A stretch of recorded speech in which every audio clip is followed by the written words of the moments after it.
Is your business failing? Is your money running low? If so, we're here to let you know.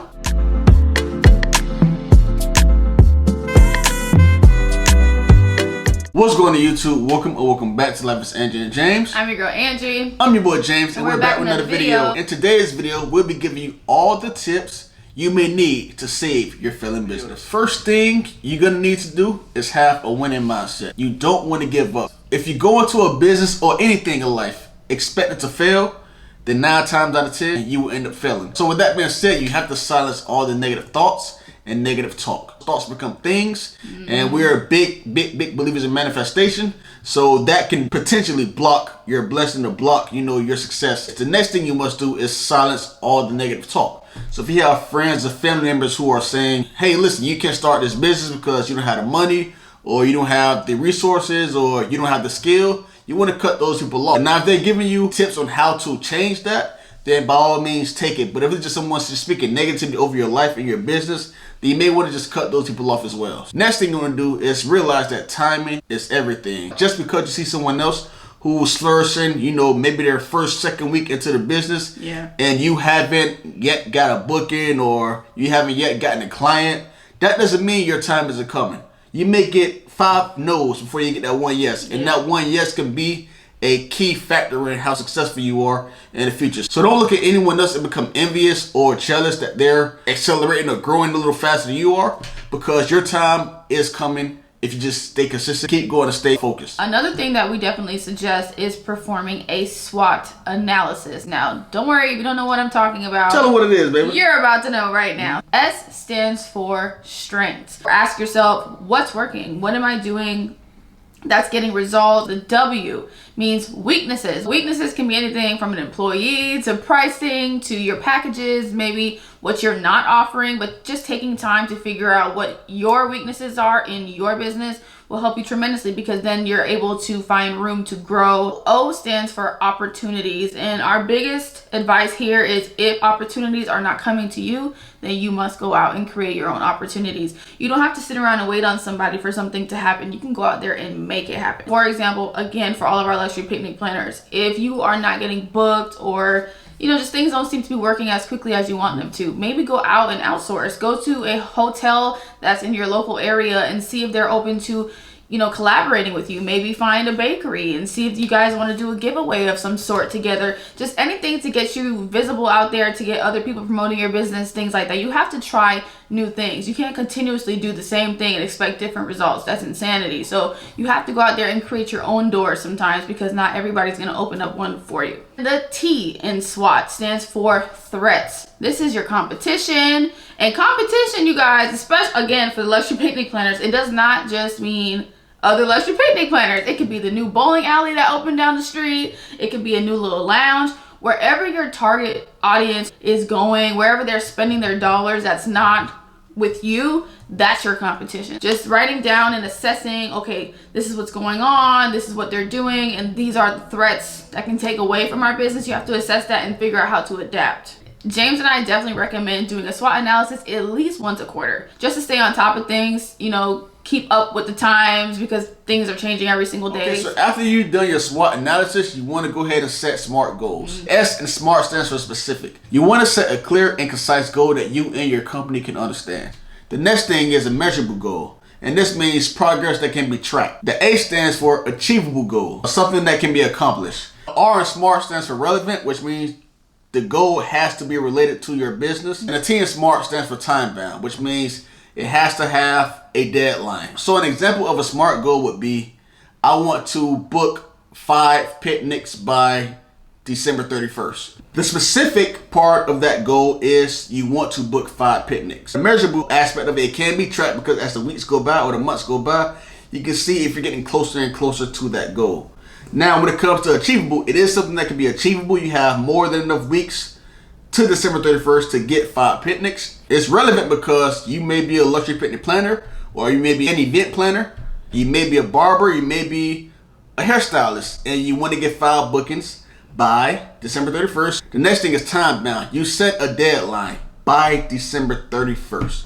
So now let's talk about what most people think about when it comes to a failing business, and that is the finances. If financial failure is an issue currently with your business, one thing that we definitely recommend is scaling back. Take your time and be realistic. Set realistic financial goals and budgets and things like that when you're spending money. And you also need to make sure you're keeping track of everything that's going in and out. So again, that's tracking your expenses. We've talked about this before. We love using Honeybook.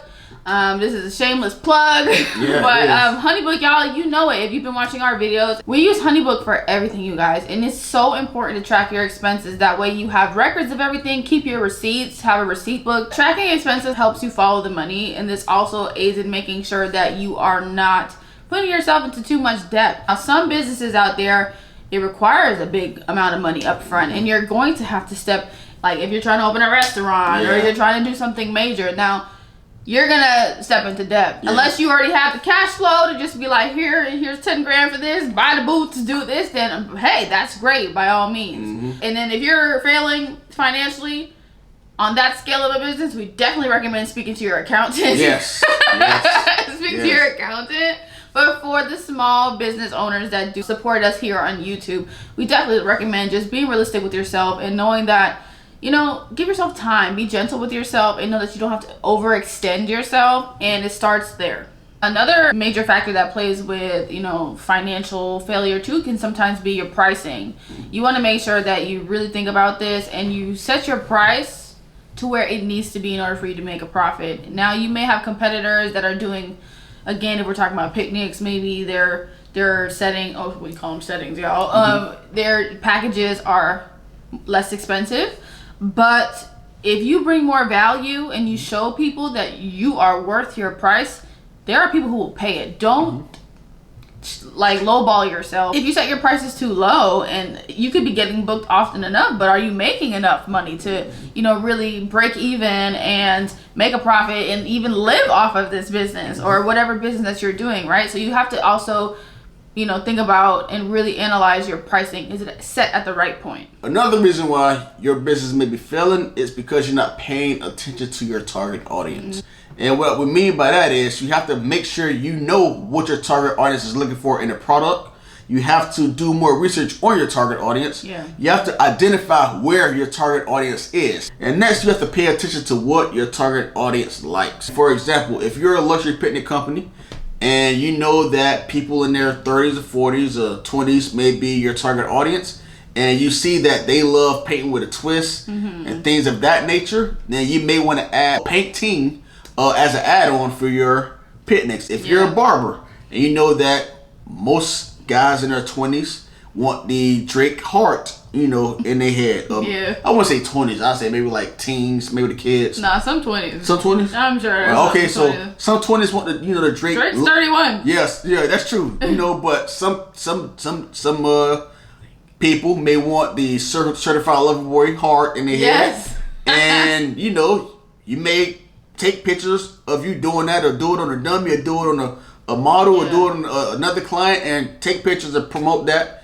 And that may bring more clients into you. If you're a baker, you know, people are in love with these naked cakes. I know we love the naked cakes. You know, you should post those on social media and promote those out there. So you want to make sure that you're doing and promoting and marketing what your target audience is looking for in a product. If you don't do that, you are missing an entire piece of the puzzle. Because if the main piece. The main piece. So if you're not putting out what people want, they're not going to part ways with their money, you know, for that experience or for that product. So keep in mind, you know, what your target audience need, because that's where you get your money from. Something else that you're going to want to keep in mind is how important it is to organize your business. James and I actually have an entire video all about organizing your business, and we will put a little card here, a little pop-up something. We'll even put it in the description. So make sure to go check out that video right after this one, because it should be very helpful.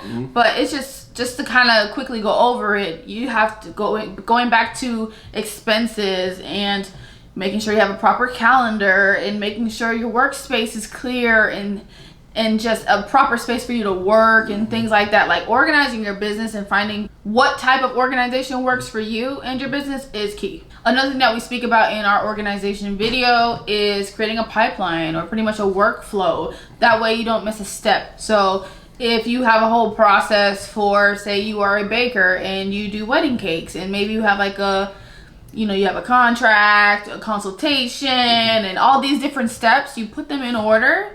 And that way you make sure that you automate things. That way you make sure that you're not missing a single step. You have it all written out so that everything just flows seamlessly.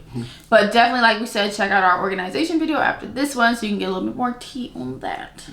So again, you can use Honeybook as a workflow.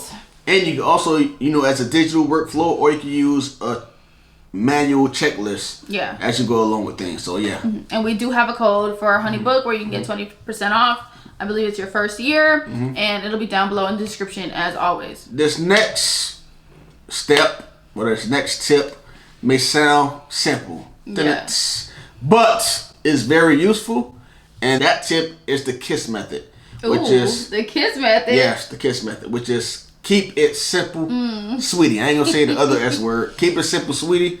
And I feel like a lot of business owners overcomplicate things, and that can cause you to either spend too much, not start, do too much, or just confuse yourself. You know what I'm saying? When and your customers. And your customers. You want to make sure that you keep things simple.